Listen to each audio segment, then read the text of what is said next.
Drayton Manor have just made a huge change to one of their systems inside the park, and I think it's going to cause a little bit of controversy.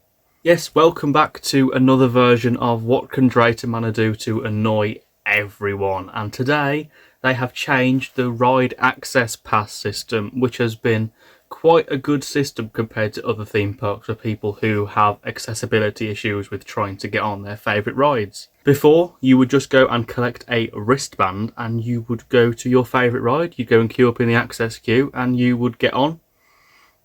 You would have one of these. This is an easy access wristband. Obviously the little plus one there is for how many people you have got with you.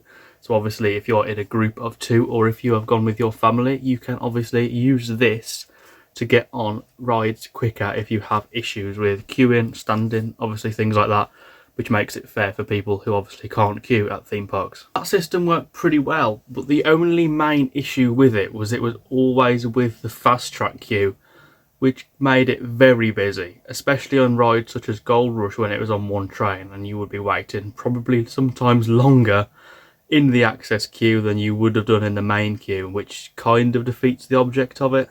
But yeah, that system did work quite well, and obviously I think a lot of people could have seen this coming because of how busy the park gets, that they were going to change it at some point. But what they've done to change it kind of is not the best. And also the main issue for these queues being big is not even access, which I will get onto quite soon. So as of yesterday, they changed the access pass system. You would still have one of these wristbands, but you also now need a card, and this card says ride access card and it has 10 squares on it. And what happens is when you queue for a ride in the access queue and obviously you get to the front, before you get on the ride, the staff member stamps on one of the white squares, obviously showing that you have used it for one ride already. And obviously once you have got to 10 rides, that's it, you can't use it again, which honestly isn't the greatest thing, considering you probably could do more rides than that, and it's kind of limiting the amount of rides their disabled guests can actually do. Apparently they did have this system quite a long time ago. They had the same sort of cards. I don't know if I think it was when they were family owned, but still, obviously surely they stopped doing that for a reason. Surely it wasn't working as well as they'd hoped, so they stopped doing it. I don't really know the history of that. Limiting the amount of rides your disabled guests can do really isn't the best look for a theme park. Look at the amount of backlash Merlin got when they tried to change their access pass rules. Thing is, the main issue for these access queues getting so long isn't the access pass, it's the paid fast track. Obviously, as every park does, Drayton Manor has a paid fast track. It's quite expensive, but obviously a lot of people do like to buy it to make sure they can get on their favourite rides. Obviously, a lot of these rides only run one train, including the Wave, meaning fast track queues aren't really the best because they still do take quite a long time. But unlike other theme parks which have separate queues for fast track and access, Drayton Manor actually has them in the same queue, which really isn't the best. That means a lot of people who are in fast track and access are mixed together, making the queues a lot, and I mean a lot, longer. And another issue with this fast track is, even though a lot of people pay for it, a lot of people get given it for free by the park. If you literally go into guest services and say anything, single issue, even the smallest thing, they will hand you loads of fast tracks for free, which is not the best thing to be doing, especially a theme park of this size.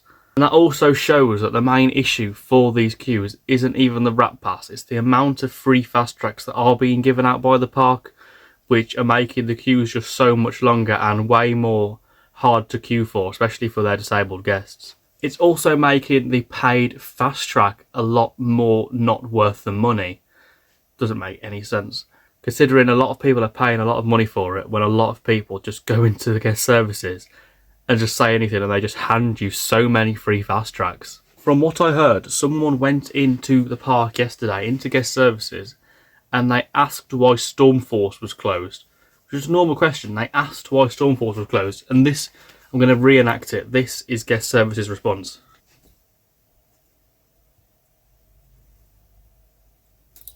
Have it. That is not the answer to what people should be receiving as compensation It's not even something you should be giving out fast track for. At the opening day shambles of 2026, most people received a free return visit, which makes a hell of a lot more sense than handing out free fast tracks all the time. Now can you guess why the access queues are as long as they are? Because these are being given out to literally anyone who says anything in guest services. And that is really not okay. Why are access pass users being discriminated by the park for something that isn't even their own fault? They shouldn't be limited on how many rides they can do, especially when the reason the queues are so long is because the park are constantly handing out free fast track to anyone who comes into guest services.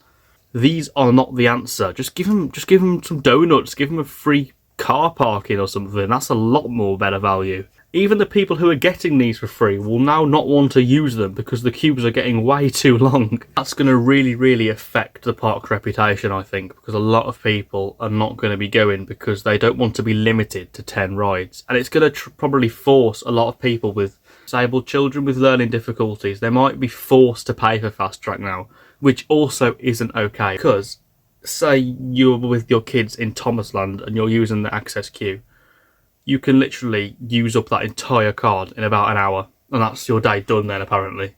And that should not be the case. Even though it was introduced yesterday, people are already abusing it. There has been people spotted with multiple access cards, meaning they can get up to 20 or 30 rides because they've already got multiple cards. Why is this not being policed? Why has it already been exploited by guests? It truly makes no sense at all, and I don't get the park's reasoning for this. It also does go to show that obviously they don't really care about access as much, as they're not making any money from it. The fast track, they're making money from it. Of course they're going to sell more of it. Of course they're going to hand more of it out because it makes them look better. Even if the new card had, say, 15, 20 rides, that's more realistic than 10. People want to do more than 10 rides when you're paying, say, 30 quid to get into a massive theme park. It's just not good enough. I would absolutely love to hear the park's reasoning for this, because I can guarantee you they will blame the long queues and access, when the main issue for this is genuinely the fast track and the free fast tracks they are constantly giving out to anyone and everyone who goes in guest services to say anything.